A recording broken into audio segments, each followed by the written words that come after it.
Hello everyone, welcome to my class. So this is my model. I'm doing a Edo shoot, but then it should also look like Igbo. The hairstylist wanted this inspo, so yeah. So when it comes to certain model, I noticed that it's always a struggle for them to put the length on. So yeah, that's just it. So after putting the lens with the whole struggle, I went in with micellar cleansing water. The micellar cleansing water is from CPD. You know CPD, right? Yeah, that is the cleansing water I'm using. Now I went in to brush the brows because why not?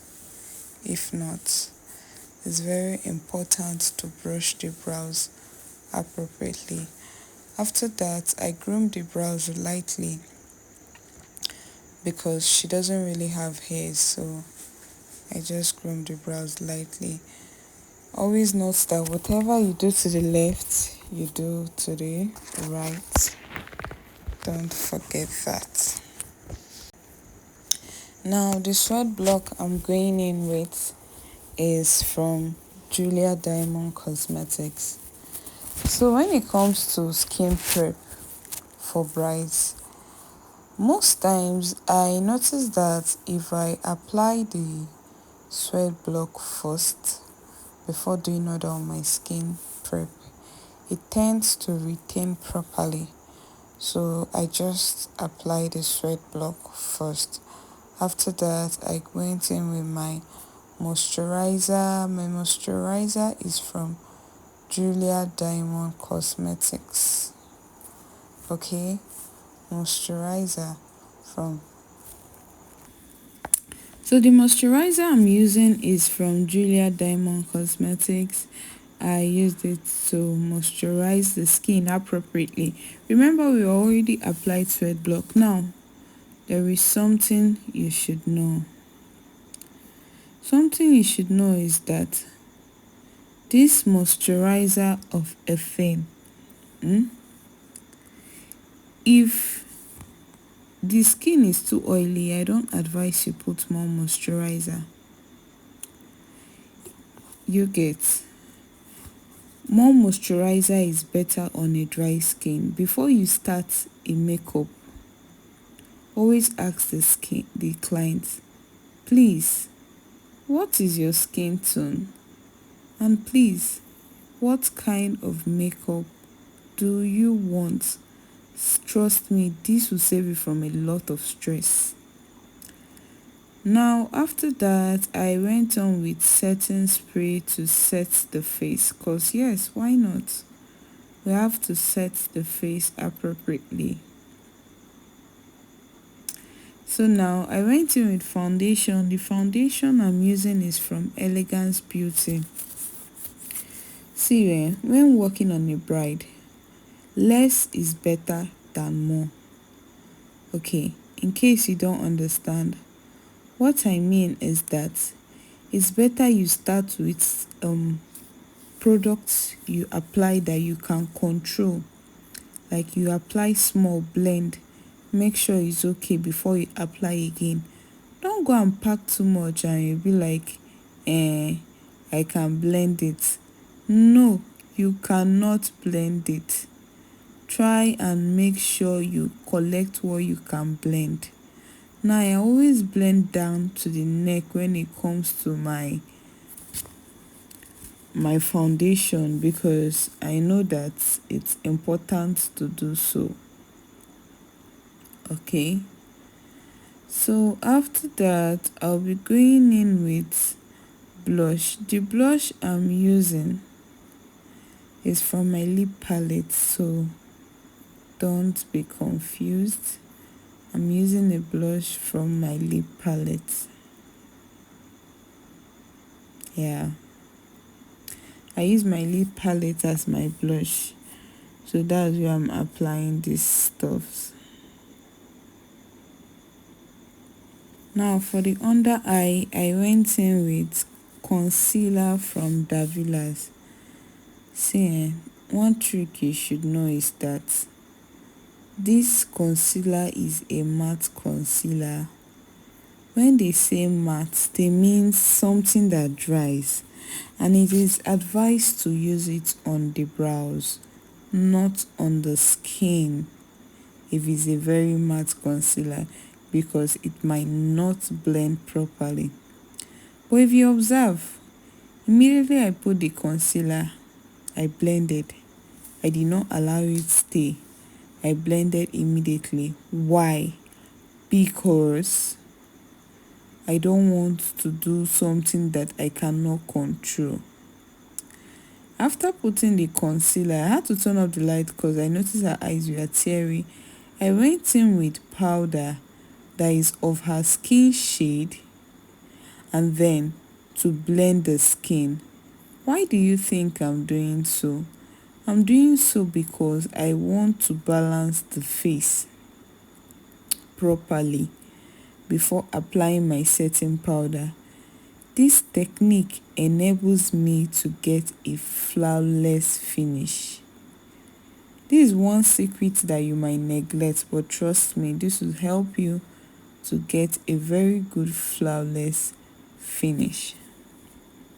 Now, setting powder, I set under the eyes using Gentle Dove setting powder. Remember, let me tell you a secret. Okay, so if you observe this setting powder, I'm blending it inside the skin. Why? Because it is called setting. Now, baking powder. Baking, there will be excess remaining. Just know that excess is what you will use, so you will dust off the eyeshadow fallout. But this setting is to blend and fix it into the skin. After that, I'll be going in with contour, but the contour I'm doing is a powder contour. Reasons: because most times I do a cream contour with Nigerian brand, it looks heavy, so I stick to powder contour.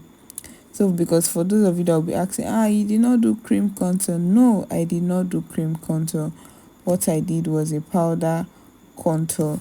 Wherever I have to contour, I'll use a powder contour. And then the advantage is that it's lightweight and it's easier to blend because it has to do with powder, not cream.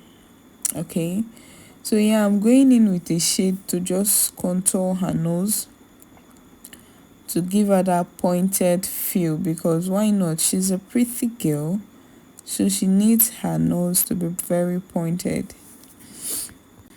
Now after that is my blush. Okay, that is what I use as my blush. Are you seeing that warm feel it gives? Good. That is what I use as my blush. So for the powder blush, you use this as blush. Now for baking, remember what I just said. Setting, you blend it into the skin. Baking can be more because of eyeshadow fallout. You see me turning on the light and turning it off. That is because most times their eyes are very sensitive once it get close.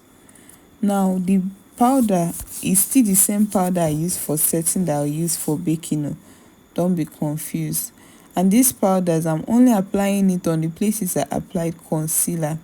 Now what I'm doing now is that I am balancing the face.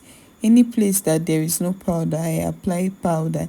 Any place that looks too oily, I will put powder. Normal powder, not a setting powder. So after that, my skin is ready. I will go into the brows. Looking at the brows, what do you observe? I'm using color 3 and color 18 for the brows. Okay, color 3 and color 18. If you groom the brows properly, the truth is that your brows will come out flawless. No cap. Groom your brows properly, your brows will come out flawless. So this is the strokes, because why not? You need to create a good fine stroke to get a good brows. Yeah, this is it. Good strokes to get a good brows. The trick is that if your pencil is not properly sharpened, you will not get a good brows. So there is no two ways about it. If your pencil is not properly sharpened, you would not get a good brows. Okay? So try and sharpen your pencil properly.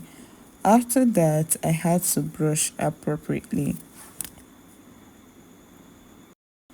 Now, what I'm using to conceal, let me shock you, is still a foundation. The foundation I used on her skin is what I'm using to conceal. So when it comes to makeup, what you should just learn how to do is how to improvise. I think that is the basic thing you should learn how to do. What I'm using to conceal her brows is the foundation I used on her. The foundation brush is NYX 51 in Nuba, and I had to zoom it so you actually see what I'm doing. I'm not really a lover of big brows unless you have a very full brows. Then I will know that okay. So even if I groom the brows, I will not really get the kind of result I want. So after that, I had to blend the other part of the brows, because what is a good brows without blending? Okay, I had to blend the other part of the brows. I know you'll be wondering, she didn't conceal the top. Yes, I didn't conceal the top. So if there's a need for you to do so, please do. Okay, so for my shadows, I went in with a lipstick, a black lipstick. You know those lip palettes that has different colors? Yes. So I went in with a black lipstick there. I applied a little and I blended. What am I trying to do? I don't want to use concealer. But I want what I want to do to have a dark base. You understand? So that's why I'm using a black concealer, a black lipstick. I don't want it to look whitish.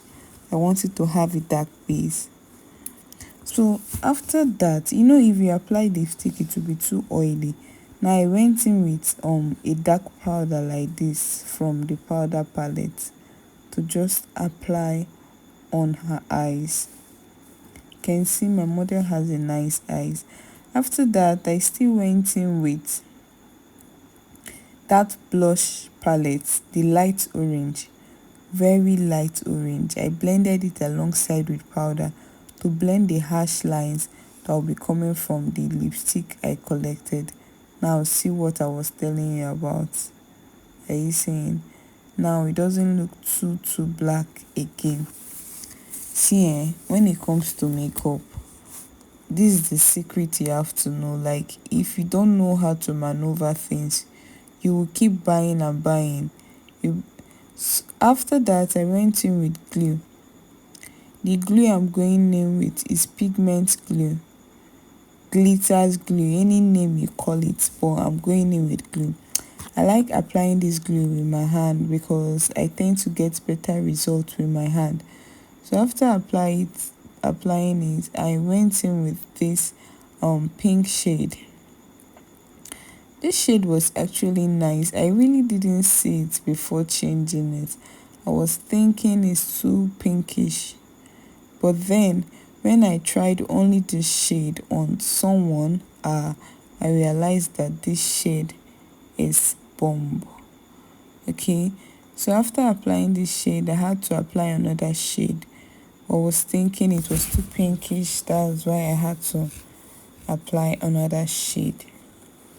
So I'll just keep mute so you see what I am doing.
Okay, so when it comes to lifting these eyes, so many people will be like, it doesn't work, it doesn't do this. My dear, it does. Lifting the eyes does, it works. So if you feel like lifting your bright eye, please lift it to your blending foam and a lighter shade of powder. It works, okay? It works so well, like magic. It gives the face another look, okay? So after that, I want to sweep off the lashes because I'll be expecting a fresh lashes. So to sweep off the lashes, I went in with my Zaron mascara. I've been using this mascara since, and I must confess, go and buy it. If you don't have Zaron mascara, you're missing. So I applied the underwater line off camera because she has a very teary eyes. Now I'm looking for all means to clear off any eyeshadow fallout. You see the way I'm using my powder to do that. After doing that, I still went in with this to dust it off. Now for my lashes should be placed directly on top of the normal lashes, not on the skin, please. Lashes should be placed directly on top of the normal. And for brides, you should give them something unique and fluffy but not too heavy. Yes, I'm doing a bridal traditional glam, but then I'm trying to make sure that it doesn't look heavy, because looking heavy is not the goal. After that, I spray the face with my setting spray because yeah, she needs baptism. You need to baptize your clients properly. Okay, so now, so for the lips, I'm using a random lips I got from lip palettes. The first shade I applied is a very dark orange. See, let me tell you the truth. When it comes to lips blending, there is no policy. Just have a picture in mind and recreate it. I always tell my clients, if you have something in mind, show me so I see it, so we can work together. So if I told you that why blending these lips, I really don't have idea of what I wanted. But I know that I needed something nice, subtle, and sweet for a bride. Now, because it requires more procedure, I would want you to watch for yourself and then ask questions on which you have issues with.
Now I'm going in with cream blush because I want the face to be properly highlighted.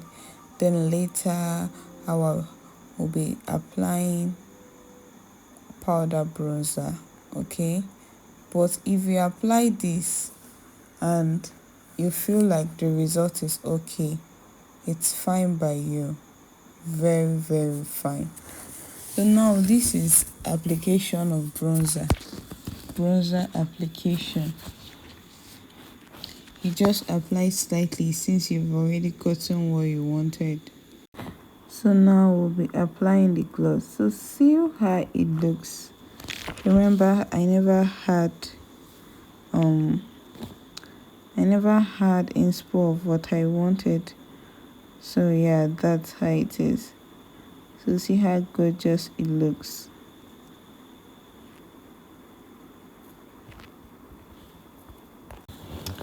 Now after that, I will apply mascara because yes, it's needed to apply mascara.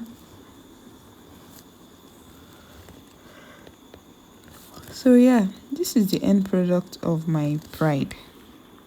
So you can see you can do a good makeup with pocket friendly. Thanks for watching.